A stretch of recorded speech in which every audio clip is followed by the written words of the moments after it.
What up, y'all? It's your boy, Mr. Downtown Ray Melo, and you're listening to the Entertainment Report on iHeartRadio, live from Dubai for Thursday, June 1st, 2017, delivering some major stories and trends going on in the world of entertainment and beyond. You can follow the show on Facebook, Twitter, or Instagram, facebook.com/The Entertainment Report with Ray Melo, that's RAYMELO, on Twitter at The Enter Report, or on Instagram at The Entertainment Report. You can listen to the show anytime you want on iHeartRadio. Just go to iHeart.com or your iHeart phone app, search for The Entertainment Report, and it'll take you to the page.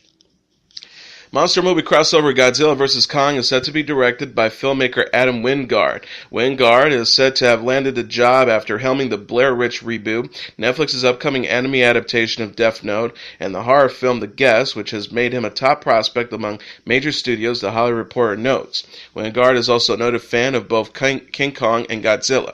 Terry Rossio is currently penning the project. Godzilla vs. Kong will be the fourth entry in Warner Bros. And Legendary Entertainment's planned monster universe that began with 2014's Godzilla, continued this year with Kong Skull Island, which grossed $565 million worldwide.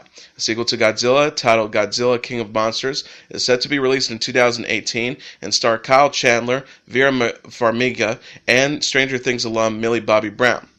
Godzilla vs. Kong will then follow on May 22, 2020.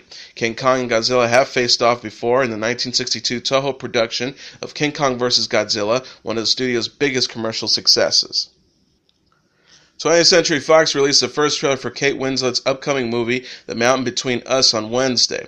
The film, based on a novel by the same name written by Charles Martin, centers on an airplane crash in the mountain range. Two passengers, complete strangers prior to the incident, forge a relationship and struggle to survive while trekking through hundreds of miles of wilderness. Winslet stars alongside British actor Idris Elba. Chris Weitz and J. Mills Goodloe wrote the screenplay based on Martin's book, and the movie also features actors Beau Bridges and Dermot Mulroney. The film, directed by Han Abdul-Assad, will be released on October 20th. Darren Criss surprised fans this week by going nude on the set of American Crime Story Versace. The 30-year-old actor shared a naked selfie Tuesday while filming Season 3 of the FX series. He captioned the photo to his 1.7 million Instagram followers. So what's more red, my sunburn, my Speedos, or your face? Hashtag ACS Versace. Chris will play Andrew Cunanan, the serial killer who murdered fashion designer Gianni Versace in 1997 in Versace. He previously worked with American Crime Story executive producer Ryan Murphy on Glee and American Horror Story Hotel. Murphy told the Philippines Daily Inquirer in March, Darren Criss is one of the most exciting young performers in the world of film, television, and stage today.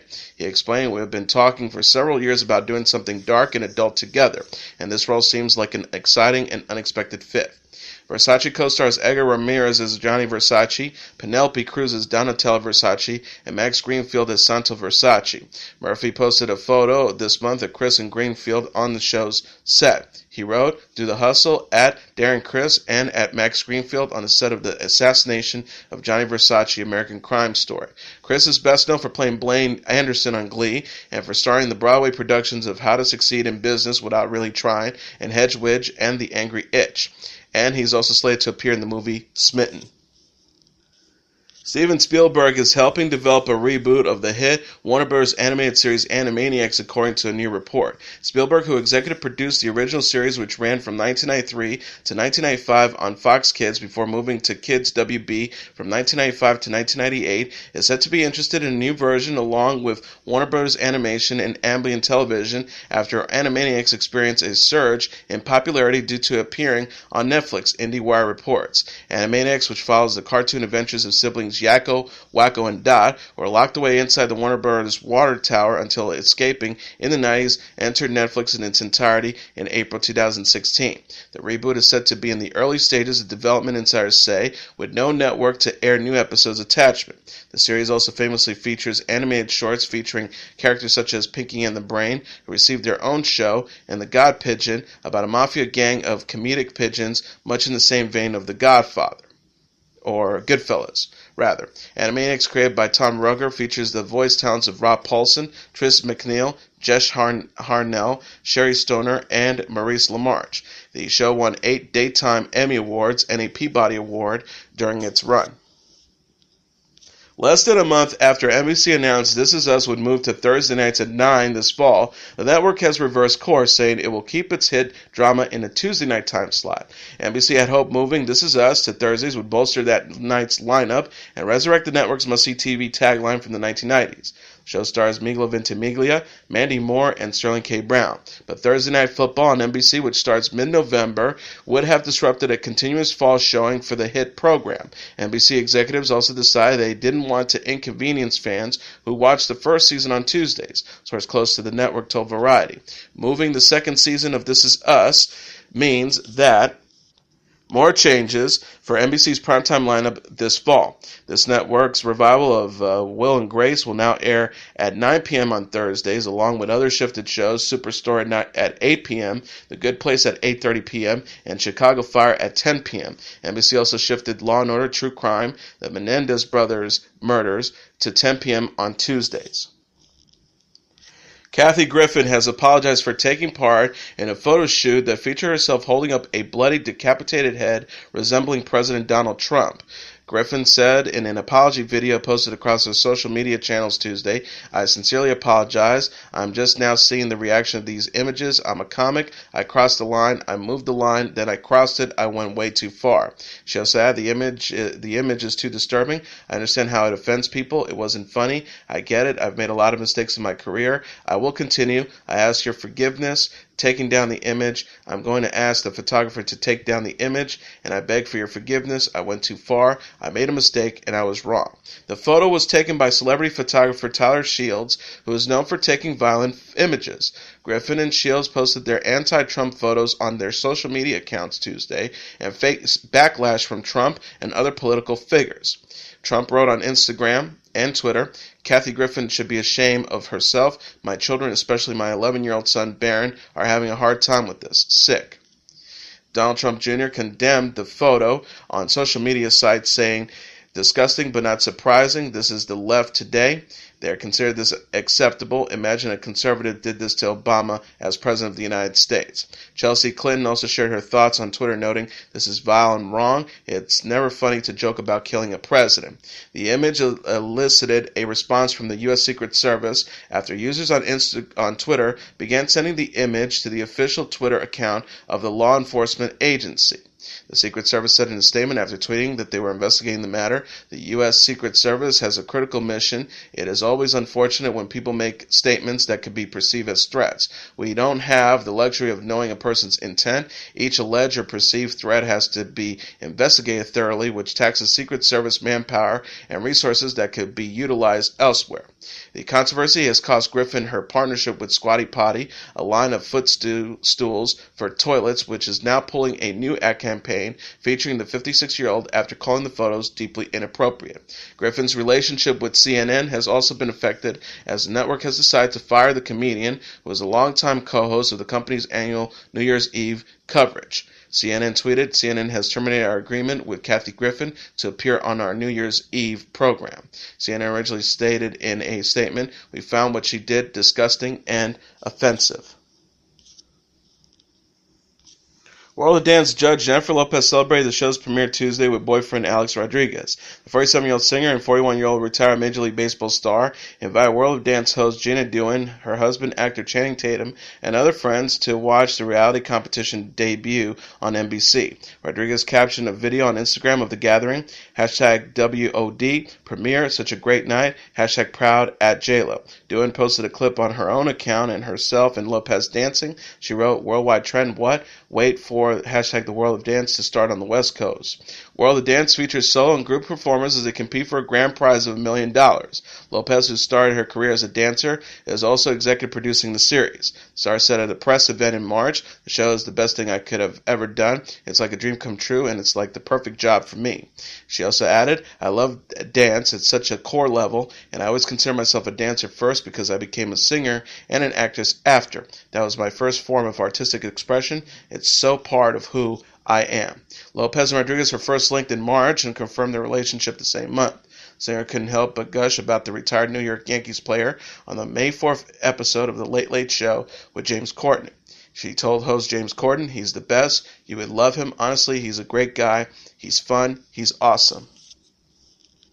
In a related story, Apple has announced that their upcoming Late Late Show spinoff from James Corden, Carpool Karaoke, the series, is set to premiere on Apple Music on August 8th.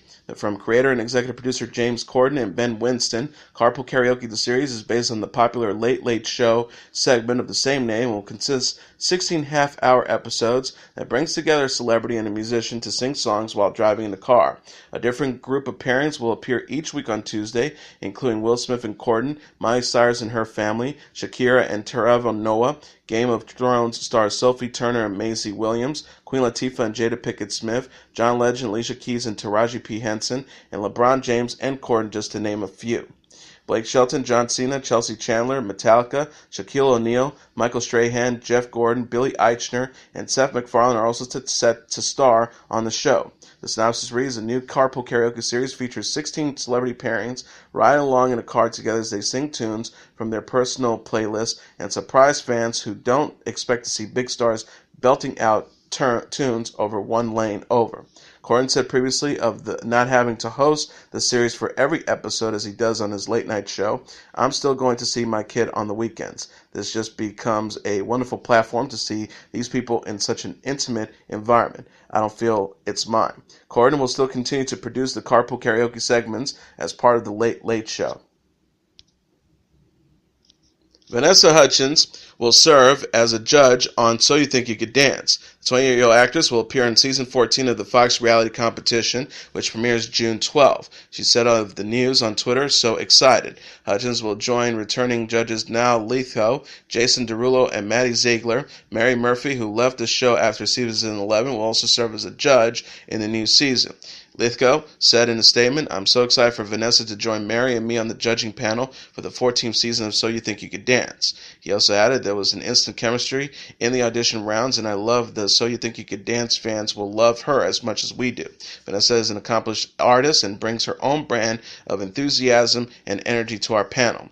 Hudgens came to fame as Gabrielle Montez in Disney Channel's High School Musical movies and since starred in the Broadway musical Gigi and the Fox production of Grease Live. She's most recently plays Emily Locke on the NBC sitcom Powerless.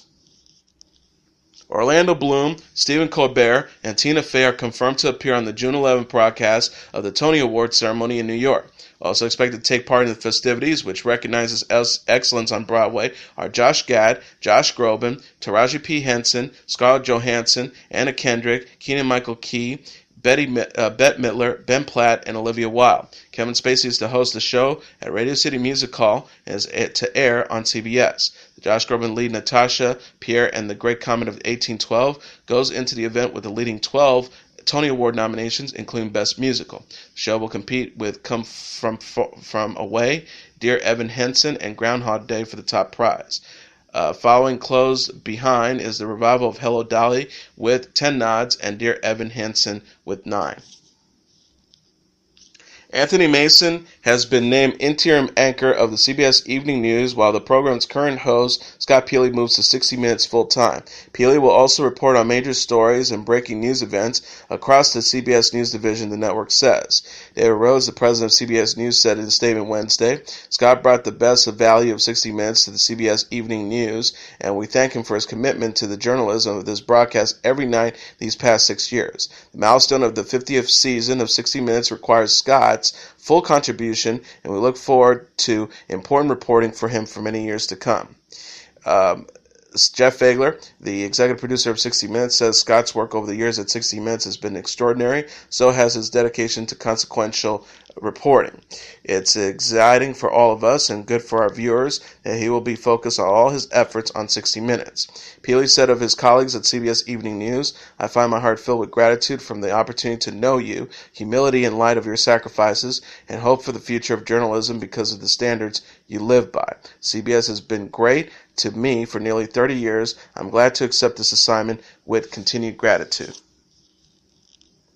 WGN America this week canceled the period drama Underground after 2 seasons. The television show, set during the 19th century, details the lives of runaway slaves and abolitionists, including Harriet Tubman and Frederick Douglass. During the first season, Underground became the most watched original scripted series in the channel's history.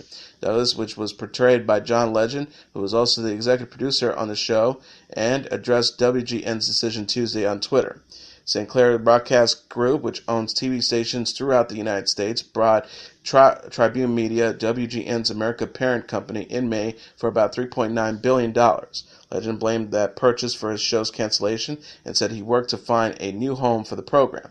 Legend wrote in a separate tweet, "We're not relying on a particular network to make great content. We're so proud of our show and the audience that supported the show."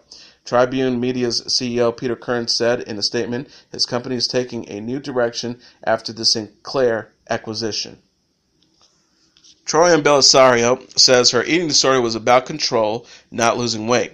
The 31-year-old actress opened up about her eating disorder in the new issue of Interview while discussing its connections to the play Equivocation and her new movie Feed. Bellisario said of starring in Equivocation, "I felt like there was a story in me that hadn't been told. It came from a point in my life where I felt like I had experienced something, and still to this day I couldn't get anyone, even the people who love me the most, even my boyfriend or my mother or father, to understand what that experience was truly like for me."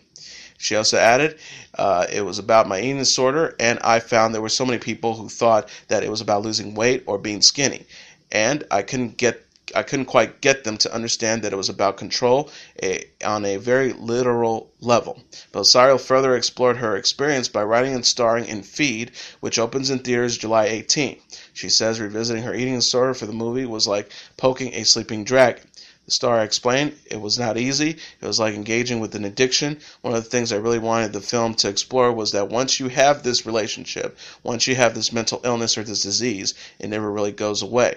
She recalls, "It was amazing for me to realize, oh God, this is still all just lying under the surface, but it's amazing that you can have this huge life-threatening thing be a part of you and still live inside of you and almost tame it in a weird way." Bellisario went first public with her eating disorder in the February 2014 issue of 17. She said at the time that she developed eating disorders and issues and started self-harming as a junior in high school. The star shared, "I would withhold food and withhold going out with friends based on how well I did that day in school. I didn't know what was right and what was wrong, so I think I created this bizarre system of check and balances to create order in my world, but it really backfired." Bellisario is best known for playing Spencer Hastings on the Freeform series Pretty Little Liars. Rob Kardashian delighted fans Tuesday by posting a photo of Blac Chyna at the age of 14. The 30-year-old reality star shared the throwback photo of Blac Chyna on Instagram and gushed about the 29-year-old model born Angela White in a caption. He wrote, "Look at my little Angela at 14, haha, I love you at Blac Chyna." Kardashian and Blac Chyna shared 6-month-old daughter Dream. The reality star also posted a photo of a younger Blac Chyna. He said, "On my first episode of Rob's Random Cornball Thoughts is this young lady who grew up to be the woman I love and the mother of my child. She is beautiful and gave me my first child at Blac Chyna." Kardashian and Blac Chyna ended their engagement in February following a highly publicized split in December. Sources denied in April that the pair are back together after they had a flirty night out in Los Angeles. Source told E! News they are co-parenting and independently working on themselves, but they're more cordial now than they have been, which is why they hung out recently. But by no means they are back together. Kardashian's sister Kim Kardashian West said on Keeping Up with the Kardashians in April that Kardashian and Blac Chyna are just not meant to be. She herself confessed this week that she knew her marriage to Chris Humphries was doomed on their honeymoon. In a two-part video posted to his Instagram account Tuesday, R&B artist August Alsina disclosed that he has a liver disease. Alsina wrote in a caption to one of his videos, which were arranged as a conversation between the musician and actress Jada Pinkett Smith, "I'm sicker than ever and having a hard time accepting what I feel." Alsina told Pinkett Smith that his autoimmune system is fighting against itself, and the reality is that I'm sick all the time. In a separate post to Alsina's Instagram account days earlier, he asked his fans for prayers. It is not the first time the musician has addressed his health problems. He suffered seizures in 2014 that led to a hospital visit, and in May 2015 divulged that he is losing his sight because of a degenerative eye disease. Chris Stapleton has abruptly postponed about 3 weeks of performances on his 2017 tour. A post to the country music star's website detailed 8 concert dates postponed and 1 canceled between June 1st and June 17th. The Postponed performances include tour stops in Cincinnati and Fresno, California, among other cities throughout the U.S. Stapleton will also no longer play at the Country Music Association's CMA Music Festival on June 11th in Nashville, but his team is working to reschedule the other 8 shows. The Post directed attendees to those shows to keep their tickets and look for updates from Stapleton. Stapleton's website didn't divulge any reasons for the postponed dates, and the Country Music Association's Twitter account blamed unforeseen circumstances. Stapleton's latest album, From a Room, Volume 1, was released in early May. His tour is set to resume as planned on June 22nd in Tulsa and last at least through November. And now here are the top 10 songs on the Billboard Hot 100 singles charts for the week of June 10th. Number 10, Kilo and Selena Gomez with It Ain't Me. Number 9, Lil Uzi Vert with Love Tour for 3. Number 8, The Chainsmokers and Coldplay with Something Just Like This. Number 7, Zed and Alicia Cara with Stay. Number 6, Future with Mask Off. Number 5, Ed Sheeran with Shape of You. Number 4, Kendrick Lamar with Humble. Number 3, DJ Kelly featuring Justin Bieber, Quavo, Chance the Rapper, and Lil Wayne with I'm the One. Number 2, Bruno Mars with That's What I Like. And the number 1 song in the Billboard Hot 100 singles charts for the week of June 10th, Luis Fonsi and Daddy Yankee featuring Justin Bieber with Despacito.